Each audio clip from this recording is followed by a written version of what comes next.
Hello everyone! The next video ay makikita natin ang Viewdeck of Sisiman, Mariveles, Bataan.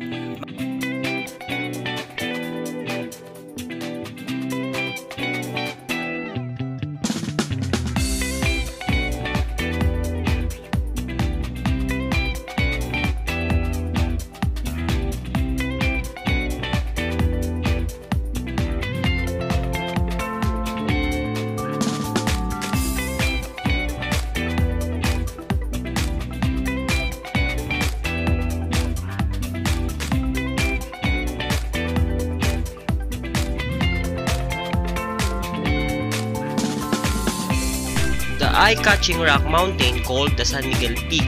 It has a height of 700 foot or 213 meters above sea level. It is a popular site of rock climbers wanting rappelling adventure. Reaching its summits requires 20-minute trekking.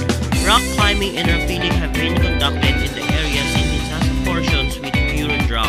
The view of Sisiman Bay is more magnificent from